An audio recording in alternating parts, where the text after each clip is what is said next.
नमस्कार. आज श्रावण वद्य षष्ठी, परशुराम अवतार. संत एकनाथांचा हा अभंग. मातेच्या कैवारा सहस्त्रार्जुनवदी, एकवीस वेळा पृथ्वी निक्षत्रिय शोधी. तोची माय बाप चंद्रभागे तीरी, करकटावरी ठेवूनी उभा. एका जनार्दनी ज्याची कीर्ती वर्णिता, द्वैत हारपले ममता देशोधडी चिंता. दुष्टांचा संहार, सज्जनांचा सांभाळ करून धर्मसंस्थापनार्थ आलेल्यामध्ये भीमकाय, जटावल्कधारी, भार्गव कुलोत्पन्न परशुराम हे 6वे अवतार मानले जातात. जमदग्नी आणि रेणुका यांचा हा पुत्र त्रेता आणि द्वापार यांच्या संधिकाळात झाला. परशुरामांचा जन्म वैशाख शुद्ध तृतीयेचा. त्याची आई रेणुका क्षत्रिय होती, आजीही क्षत्रिय होती. वडील जमदग्नी ब्राह्मण होते, म्हणून परशुरामही ब्राह्मण मानला गेला. हा आई वडिलांचा सर्वात धाकटा मुलगा. अतिशय तल्लख बुद्धीच्या परशुरामाने कश्यप ऋषीकडून विद्या मिळवली, धनुर्विद्येत पारंगतता मिळवली. शिवानी परशुरामाला धनुर्विद्या दिली होती.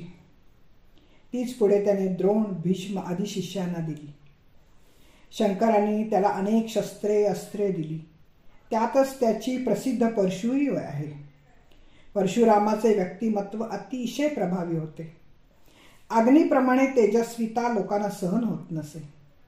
तेजाने तापत असलेला परशुराम आपल्या एका हातात आपली परशु आणि विजेच्या लोळासारखे धनुष्य काखेला लावून हिंडत असे. तेव्हा सर्व पृथ्वी कंपित होत असे. अतिशय सावधपणा दाखवणारा हा परशुराम कैलासाप्रमाणेच अपराजित होता.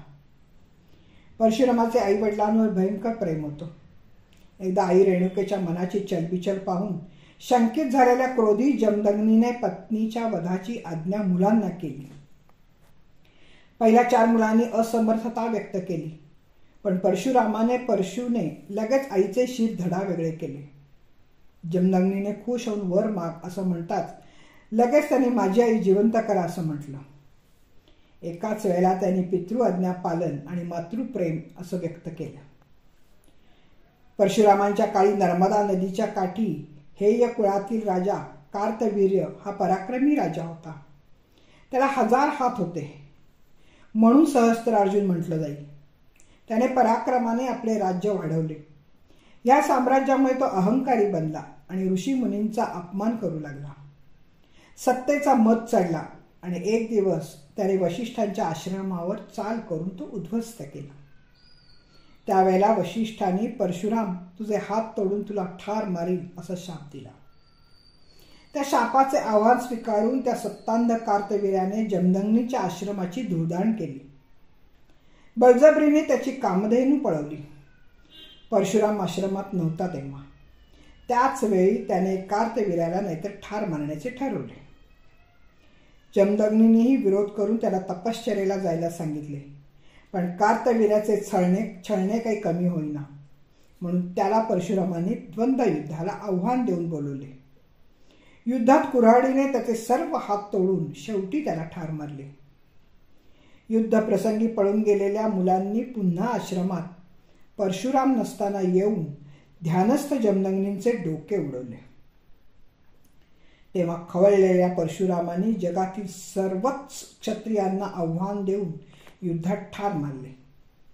जेव्हा जेव्हा क्षत्रियांचा उठाव झाला तेव्हा परशु हाती घेऊन तो क्षत्रियांचा वध करीत असे. अशी 21 आक्रमणे थोपून क्षत्रिय मारले. अक्षरशः पृथ्वी निक्षत्रिय केली. या तेजस्वी ब्राह्मणाने विधवा आईचा आक्रोश ऐकून उन्मात्त सहस्त्रार्जुनाचा वध करून पृथ्वी 21 वेळा निक्षत्रिय केली असे एकनाथ सांगतात. त्या काळी परशुराम झालेले हे महाराज आज माझे माय बाप विठ्ठल होऊन चंद्रभागेच्या तीरी पंढरीत कमरेवर हात ठेवून उभे आहेत. एकनाथ म्हणतात त्यांची किती वर्णने केली तरी द्वैत पडून जाते आणि बिचारा ममतेला चिंतेला देशोधडीला लागण्याची पाळी येते. एकनाथांना प्रिय असलेले माहूरच परशुरामांनी आपल्या आई वडिलांच्या अंत्यसंस्कारासाठी निवडले होते. देवी रेणुका मंदिर माहूरला आहे. नाथ तेथे गेले होते. श्री समर्थ रामदास म्हणतात, कृपा भाकिता जाहला वज्रपाणी, द्विजा कारणे भार्गव चापपाणी. धन्यवाद. मी सौभाग्यवती पल्लवी कुलकर्णी. नमस्कार.